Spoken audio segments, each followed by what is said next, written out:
everybody. Welcome back to Mama's Kitchen. Today we said that we were going to make focaccia bread. So we've made bread before and the recipe is pretty much the same but with different toppings. Okay, but we'll figure this out. These are some of the ingredients that we're going to need for today. So I've got a healthy tablespoon of honey. Gotta love that honey. Red onion, tomato, some fresh rosemary from the garden, some cloves of New Zealand garlic. I love New Zealand garlic. Flour, olive oil, yeast. Now you can use any yeast you want. This is just the stuff that I've got that's fresh in my cupboard at the moment, and some salt. I normally have rock salt, but I haven't got any at the moment, so that'll do. And we're going to put it all together. So I've got my honey, and I'm going to add enough warm water, like finger warm water, to bring it up to half a litre or 500 mils. Okay, and I'm just going to give it a stir because this is quite soft honey, so it doesn't really need to be dissolved per se. And I'm going to add a sachet of this yeast. If you haven't got this yeast, that's fine. Use any yeast that you've got. I usually have the big packets of yeast, but I've run out. And no, that's it really. That's it. So I'm going to chuck my yeast into here. Excuse my plaster. I just had to change it. I've broken my fingernail. It's a real pain. Catches on everything. So I'm going to leave my yeast in here, and I'm just going to let it, give it a stir and let it start to activate. So again, dry yeast isn't active, but once you add moisture, which is the water, and food, which is the honey, or sugar, if you haven't got honey, that's fine, just use a couple of tablespoons of sugar, then let it activate. Okay, and I'll show you what that looks like soon. Now I know we've done this before, but it doesn't hurt to go over it, does it? See you soon. Favorite parts of making bread. Come and have a look. Just watch. Can you see that movement? Can you see it all sort of like starting to activate? It's like this, the best science experiment ever. So cool. Anyway, so that took 2 minutes. Now a lot of people ask, why are you using dry instant yeast and why don't you just chuck it straight into the flour? You can totally do that. I like it this way because if it's a little bit old, and sometimes it is on the shelf, sitting on the shelf for a little bit, then this shows that it's going to activate, and I know that I'm going to have good fluffy bread. There's nothing worse than a flat bread that's not meant to be flat. So this is well and truly gotten on its way. So I'm going to chuck this into my bowl, give it another stir so that all the honey is all dissolved. Chuck that honey in there, it'll just make it such a nice flavour.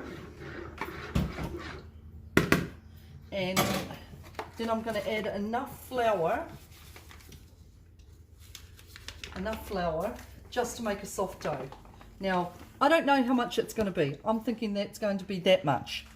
Okay, so I'm thinking maybe 3 cups. I could be completely wrong. It's not the first time.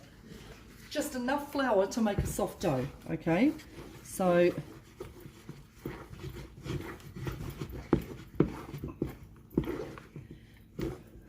that was potluck. So just add a little bit at a time. I want a soft but not sticky dough. Okay. And once I've got that done, I'm going to push all this stuff aside, oil my bench with a little bit of olive oil, because I love olive oil.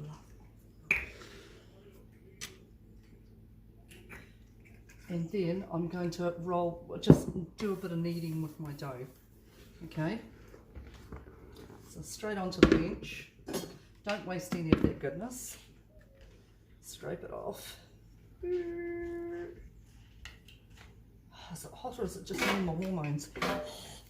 Right, and then just give it a knead. So all I do is squash it with one hand and fold it with the other. Squash and fold. Squash, squash and fold. And get all the rest of that flour and things like that. Squash and fold. Okay, so that's pretty much all I'm going to do. All I've done is just mixed it up, and I'm going to clean this bowl, give it a clean out so that there's no flour and things left out, left over rather, and I'm going to give it a good oil. That's my granddaughter. I'm just ignoring her. And I'm going to give it an oil, and then I'm going to put this in here. Fill a sink up with hot water, not boiling hot water, but hot enough to stick your hand in and go, whoa, that's hot. And let it rise. If you have a look over here, I've got one that's already going. That is the same amount of dough there as this is here, but this is proved. Okay, so that took probably an hour. So again, making bread is not a fast process, but it's a good process. Homemade bread is the bomb. So I'm going to show you what to do with this bread while that one rises. So again, stick it in a bowl, stick it in the hot water, and we'll see you soon. So I'm going to, oh look, you might wonder what this is. Okay, this is a shower cap. Okay, one that can be used over and over again on my bowls. If you haven't got a shower cap, one that hasn't been used, then just use a tea towel. Doesn't matter what you use, or because we don't have plastic bags anymore, but I know that I can use this over and over and over again. I'm all into recycling. So that aside, oil your bench again. Oil your bench again and tip your dough out. Look how big that's gotten. Isn't that beautiful? And look how fluffy it is. Look at that. That is a good dough. Okay, feels so good. Okay, so I'm just giving it a bit of a massage.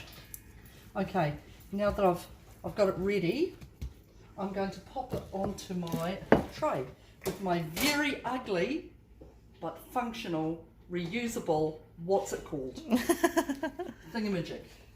What is it called? A baking paper type thing? Baking. This, Tracy asked me where it was from.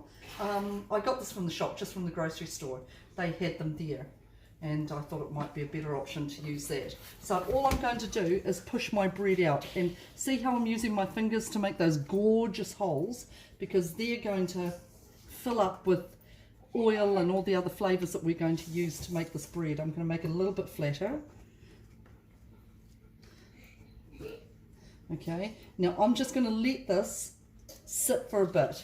Okay, I'm going to let it sit for maybe 10-15 minutes. There's something gross in there. Oh no, it's just a gap. We're good. 10-15 minutes just so that it can rise again for the second rise. And then in the meanwhile, I'm going to chop up my tomato, my garlic, my onions, and I'm going to rip the leaves off my rosemary. Okay. 15 minutes and our bread's just gotten a little bit fluffier. If you could feel it, you could feel the air bubbles bursting under my fingers. Just amazing, amazing. Okay, right, I'm going to put a little bit of olive oil on here. If it comes out, please come out. There you go. There it is. A little bit of olive oil on here. What if someone doesn't want focaccia bread? Look, listen, if you don't want focaccia bread, that's fine. Cheese and bacon. Yeah, cheese and bacon. Who doesn't like cheese and bacon bread? Otherwise, just chuck it in the oven like this, and then you can have it with your favourite jam and way too much butter. Okay, right. So I've got my olive oil on here, and I'm just going to paint it around a little bit, and we're going to have little pockets of bursts of olive oil. Yum! Brooklyn lovingly chopped that up. Good job, Lizzo. This is 3 cloves of garlic. I'm not going to use it all because I've got this one in here. So we're having, what are we having tonight? Thai pumpkin soup, fake Thai pumpkin soup. And if you want that recipe, we've done it before, so go back months and months ago. I can link it in the description. Oh, cool. Great. Oh, good job, Lizzo. You're a keeper. Right. So I love garlic. So you can do cheese and garlic. You could do, I said bacon and cheese, didn't I? With pineapple. Bacon and cheese. Yeah, you could just, even if you just want to put a bit of pasta sauce and some cheese on top. Flippin' yum. Okay, so I've just got probably half an onion, half a decent sized tomato. Oh yum, I'm salivating just thinking about this. It's going to be so good. And spread it round. My grandkids will pick all the tomato off. Not kaipō. Okay, and I've got my fresh rosemary, which I'm just going to strip. And oh, yum, it smells so good. I know, it totally does. Okay, and rosemary is so easy to grow. And remember, you know, if you want your casseroles and your roast chickens and things like that to taste good, then start growing some herbs. They are just no-brainers. They are so easy to grow. Okay, so I like a little bit more. I'm going to put that much on there. Now, normally I would use rock salt, but I've got Himalayan pink salt. What's the difference between Himalayan pink salt and white salt? None, but it's prettier. So that's why I have it. And it was probably on special. But look, way too big. Okay, I don't want to bite into that. I like salt, but not too much salt. So I've got salt flakes, which my sister got me onto. Whoop, whoop. Now I'm just going to put some salt flakes over this. Oh my gosh, that smells so flippin' good. Yum, yum, yum, yum. So that is ready to go into the oven, and I have shamefully cleaned out my oven because I almost had to vacuum the bottom. So bad because it was something blinking overcooked in it the other day and I forgot about it. So, but I've cleaned it. Good news, that's not going to smoke the house out. I'm going to put the oven onto the usual fan bake 180 degrees. Let the oven heat up, and then I'm going to stick this in here and cook it for I don't know how long. I'll tell you afterwards. Okay, so let us do that. Let me sort out my Thai pumpkin soup with my flash pot lid over there. Can you see that pot lid? Plate. Yeah, somebody's got my pot lid, all right? I went to an activity and somebody took my pot lid. If you've got it, give it back. And I'll show you what this looks like afterwards, eh? See you soon. That's a wrap for this week. Hope you have a fabulous week and look after each other. Enjoy your soup, and next week I think we might start making soups, different types of soups, since it's getting a little bit colder. Okay, have a fabulous week. Ka kite anō. Check that out. Freaking yum. Oh, yum. I'll just try it just in case it poison. Oh, yum, yum.